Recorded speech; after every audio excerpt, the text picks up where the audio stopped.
Welcome back to my YouTube channel Paper Hacker. कैसे हैं आप सभी लोग? आई होप अच्छे होंगे। आज के इस वीडियो में देखने वाले हैं 2022 में आने वाले क्वेश्चन। ठीक है, आप आने वाले क्वेश्चन है ये लगभग में 17 से 18 क्वेश्चन होंगे। 17 से 18 क्वेश्चन होंगे। इन क्वेश्चनों को आप याद करके 85% प्लस लाएंगे।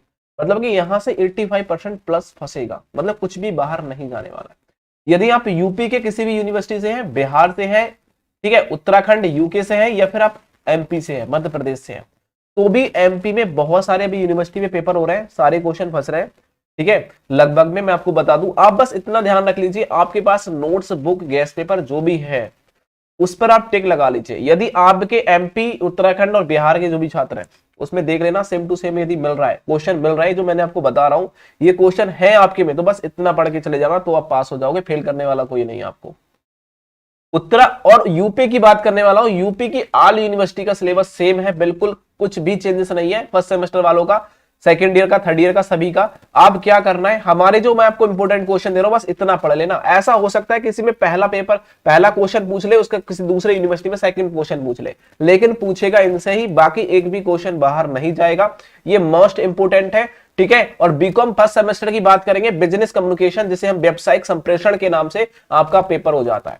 यहां आप 17 से 18 क्वेश्चन पढ़ लेना, बाकी कुछ मत देखना, ना ही देखने की जरूरत है। और जिन छात्रों के एमसीक्यू क्वेश्चन आ रहे हैं, बहुविकल्पीय क्वेश्चन आ रहे हैं, उनकी भी वीडियो प्रोवाइड करा रहा हूं। आप डिस्क्रिप्शन बॉक्स में लिंक मिल जाएंगे सारे नोट्सों के। टेलीग्राम पर जाइए, टेलीग्राम पर सारे लिंक दे रखे हैं हमने, वहां जाके आसानी से आप डाउनलोड कर पाएंगे। और मैं आपको बता दूं, जो नोट्स है वो आसानी से कर पाएंगे टेलीग्राम पर जाकर। साथ ही साथ जो एमसीक्यू, जिस छात्र के जिन जिन यूनिवर्सिटी में एमसीक्यू क्वेश्चन आ रहे हैं और जिसमें रिटन एग्जाम हो रहा है, चाहे वो फर्स्ट ईयर का हो, सेकंड ईयर का हो, थर्ड ईयर हो, बीए बीएससी बीकॉम कुछ भी हो, तो आप मुझे एक बार क्या करना है, कमेंट कर देना कि सर मेरी यूनिवर्सिटी का नाम ये है और इसमें एमसीक्यू क्वेश्चन पूछे जा रहा है। तो मैं आपके मतलब कि आपके हिसाब से ही बना दूंगा, आपकी यूनिवर्सिटी का नाम डालकर उस पर क्या क्या इंपोर्टेंट रहेगा आपके लिए। तो आप मुझे रिटन एग्जाम हो रहा है या फिर आपका एमसीक्यू क्वेश्चन आ रहा है, आप मुझे एक बार बता जरूर देना कमेंट सेक्शन में। ठीक है, तो यहां देखिए पहले क्वेश्चन पर रिटन एग्जाम जिसका है 17 से 18 क्वेश्चन पढ़ लो, बाकी कुछ मत देखना। पहला क्वेश्चन पर टिक लगा लो फटाफट। पहला क्वेश्चन है संप्रेषण। संप्रेषण को हम कम्युनिकेशन बोलते हैं। तो संप्रेषण क्या होता है बेटा, कम्युनिकेशन होता क्या है? ठीक है, इसकी प्रक्रिया किस प्रकार से हुई, क्रिया किस प्रकार से करता है वो, उसके अर्थ मतलब की परिभाषा के बारे में, उनमें कौन कौन सी बाधाएं आती हैं, उपयोग के बारे में, और संप्रेषण के कुछ मॉडल होते हैं। मॉडल को हम प्रतिमान भी बोला जाता है, मॉडल को प्रतिमान के नाम से भी जान सकते हैं। या आपसे पूछेगा कि संप्रेषण के प्रतिमान बताइए, ठीक है, ये मॉडल बताइए, वही आप बताएंगे, एक ही बात होगी। उसके बाद में दूसरा क्वेश्चन, ये बहुत ज्यादा इंपॉर्टेंट है, जिसे कहते हैं व्यावसायिक संप्रेषण, जिसे बिजनेस कम्युनिकेशन बोलते हैं। उसका मुख्य उद्देश्य क्या है, महत्व क्या होते हैं और कितने प्रकार के होते हैं बिजनेस कम्युनिकेशन। ठीक है, कितने प्रकार के होते हैं। या फिर आपसे इस तरीके से पूछेगा बिजनेस कम्युनिकेशन का, जो आप बिजनेस कम्युनिकेशन में लिखेंगे उद्देश्य में, वही आप लिख सकते हैं कि संप्रेषण एक सफल प्रबंधक की कुंजी है, स्पष्ट कीजिए। बहुत ज्यादा इंपॉर्टेंट है, ये आपको कथन पूछता है कि संप्रेषण एक सफल प्रबंधक की कुंजी है, आप इसको स्पष्ट कीजिए। बहुत ज्यादा बनता है, आप इसको टिक लगा लीजिए, मोस्ट पे लगाना वेरी वेरी इंपॉर्टेंट है। वही लिखित, नेक्स्ट क्वेश्चन है लिखित संप्रेषण, लिखित व्यावसायिक संप्रेषण क्या होता है। ठीक है, उनके गुण उनके दोषों के बारे में आप याद करेंगे। टिक लगा लिया, चलो नेक्स्ट क्वेश्चन पे टिक लगाओ। वो होता है मौखिक संचार क्या होता है। मौखिक मतलब कि हम जो बोलते हैं वो मौखिक कहलाता है। मौखिक संचार के बारे में, उनके गुण दोषों, उनकी सीमाओं के बारे में। और एक होता है भ्रमित संचार, एक होता है सांकेतिक संचार। इन तीन संचारों के बारे में अच्छी तरीके से पढ़ लेना। यहां से दो संचार आपकी पेपर में पूछे जाएंगे। ठीक है, और उनमें कौन कौन सी बाधाएं आती हैं, वो बाधाओं को आप याद कर लेंगे। नेक्स्ट क्वेश्चन होता है प्रभावी संप्रेषण क्या होता है, उनके सिद्धांतों के बारे में। ये मोस्ट पे लगा लेना, जो प्रभावी संप्रेषण होता है। ठीक है, इफेक्टिव कम्युनिकेशन बोल सकते हैं इसको। इसके आपसे पूछेगा कि जो इसका थ्योरी क्या होती है, सिद्धांत क्या होता है, वो आपसे पूछेगा। अच्छे तरीके से पढ़ लेना है।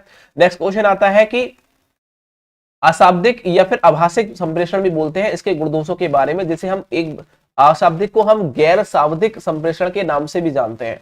ठीक है, इसको आप अच्छी तरीके से पढ़ लेना है। नेक्स्ट क्वेश्चन आता है शारीरिक भाषा संप्रेषण क्या होता है।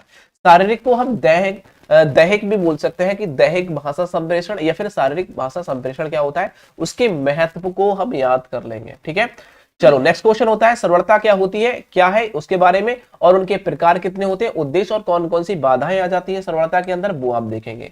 ठीक है, साक्षात्कार क्या होता है, उसके प्रकार, उनके उद्देश्यों को, उनके सिद्धांतों को हम याद करेंगे। साक्षात्कार क्या है, उनके क्या उद्देश्य होते हैं, उन उद्देश्यों को 4 से 5 उद्देश्य पढ़ लेना, ज्यादा पढ़ने की जरूरत नहीं है, वही सिद्धांत को हम देख लेंगे। ठीक है, आप इतना कोर्स कर देना, आपकी यूनिवर्सिटी के अंदर कोई पैदा नहीं है कि आपको फेल कर सके, मैं बता रहा हूं। उसके बाद में नेक्स्ट क्वेश्चन आता है लेखा। देखो लेखा सहायक क्या होता है, लेखा सहायक के पद हेतु एक आवेदक पत्र लिखना है, मतलब कि एक लेखा सहायक है उसके हेतु आपको क्या आवेदन पत्र लिखना है, उनको आवेदन करना है, वो आप याद कर लीजिए, आपको ये पत्र लिखने के लिए जरूर आएगा, याद रखना। एक होता है मौखिक प्रस्तुतिकरण का आशय क्या होता है, मतलब कि मतलब परिभाषा, आशय को परिभाषा समझ लिया करो कि मौखिक जो प्रस्तुतिकरण होता है उसकी क्या परिभाषा है, उसका क्या सिद्धांत होता है, क्या क्या प्रक्रिया होती है, और उनको प्रभावित करने वाले कारक कौन कौन से हैं, कौन कौन से उनको प्रभावित करने वाले घटक हैं, आप ये देखेंगे। नेक्स्ट क्वेश्चन है लेखन जो कुशलता होती है उसका अभिप्राय, मतलब अभिप्राय को परिभाषा लिख दे, लेखन कुशलतम की परिभाषा क्या होती है, ये आप देखेंगे। व्यावसायिक पत्र क्या होता है, व्यावसायिक पत्र तो जानते हैं, बिजनेस लेटर जिसे बोलते हैं, वो आप देखेंगे, उसकी विशेषताएं कौन कौन सी होती हैं, उनके कौन कौन से आवश्यक तत्व हैं, एलिमेंट है, वो आप देखेंगे। नेक्स्ट क्वेश्चन है आदेश पत्र क्या होता है, आदेश जानते हो, जिसको हम आदेश देते हैं, किसी को हम आदेश देते हैं भाई ये काम होना चाहिए, तो आदेश पत्र किस प्रकार से लिखेंगे, उसका प्रारूप क्या हुआ, लिखने का तरीका क्या हुआ, वो आप देखेंगे। शिकायती पत्र, आप किसी को शिकायत करने वाले हैं तो एसडीएम साहब को देते हैं, हम पुलिस को, निरीक्षक को देते हैं, तो जो हम शिकायत किसी की करते हैं तो शिकायती पत्र के दौर पर आप कैसे लिखेंगे वो आप देख रहे हैं। ठीक है महोदय, निवेदन ये है कि विषय इसके संपर्क में जो करता है ना वही सब कुछ आपको लिखना होता है, वही शिकायती पत्र के थ्रू आप लिखेंगे। एक होता है तगादे पत्र, आपको आपने किसी पैसे के दे दिए वसूलने, मतलब किसी को पैसे दे दिए, आप वसूली पत्र आप कैसे लिखोगे, भैया मुझे इतने दिन में पैसे वापस चाहिए, तो आपको एक पत्र लिख के भेजते हो, उस पत्र को आप किस तरीके से एक्सप्लेन करोगे आप, वो आपको वहां लिख के दिखाना है, मोस्ट इंपोर्टेंट है।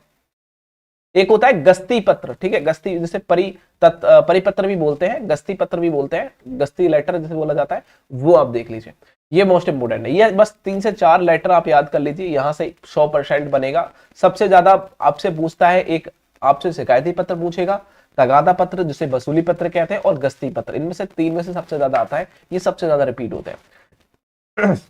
नेक्स्ट क्वेश्चन बोला गया व्यावसायिक रिपोर्ट क्या होती है, किसको कैसे तैयार की जाती है, व्यावसायिक मतलब कि बिजनेस रिपोर्ट कैसे तैयार की जाती है, उसके बारे में आपको देखना है, इसके गुण दोष क्या क्या होते हैं वो आप याद करेंगे। नेक्स्ट क्वेश्चन है मौखिक संप्रेषण पर टिप्पणी लिखिए, उनकी विशेषताएं कौन कौन सी है, तो मौखिक संप्रेषण पर जिसे मौखिक, ठीक है, तो ये मौखिक संप्रेषण जो होते हैं उसकी विशेषताएं क्या होती हैं उनको आप देखेंगे। टेक्स्ट मैसेज तो आप जानते होंगे, हम जो मैसेज को टेक्स्ट करके लिखते हैं, टेक्स्ट मैसेज बोलते हैं ना, लिखते हैं, वो आप मैसेज के बारे में क्या, ईमेल क्या होती है, ये शॉर्ट में आपसे पूछेगा। फैक्स प्रणाली क्या होती है, या फिर पावर प्लांट, इसको छोड़ देना प्रोजेक्शन को, ठीक है, इतना पढ़ लेना। ये है 2022 में आने वाले क्वेश्चन, आप इन क्वेश्चनों को याद करके 85% लाओगे। याद रखना हमारे नोट्स को आप डाउनलोड कर सकते हैं, नोट्स का लिंक डिस्क्रिप्शन बॉक्स में दे रखा है, पीडीएफ को डाउनलोड कर लेना, बड़े आराम से किसी भी कैफे में जाकर निकलवा सकते हो, आसाम से पढ़ो, कोई दिक्कत नहीं है, मैं आपसे वादा कर सकता हूं एक भी क्वेश्चन बाहर नहीं जाएगा। आप ध्यान से पढ़िए, अच्छा पढ़िए, अच्छे नंबर से पास होइए, ठीक है। कोई भी प्रॉब्लम आती है हमें कमेंट करिए, व्हाट्सएप नंबर डिस्क्रिप्शन बॉक्स में हमें मैसेज करिए, आपको नोट से डाउनलोड नहीं आ रहा तो हमें कॉल करिए, ठीक है, कोई भी दिक्कत नहीं है, हम सारे जो भी प्रॉब्लम होगी इसको सोल्यूशन करेंगे हम लोग, ठीक है। तो चैनल को सब्सक्राइब कर लेना, बेल आइकन को प्रेस कर देना। Thank you for watching video, bye bye.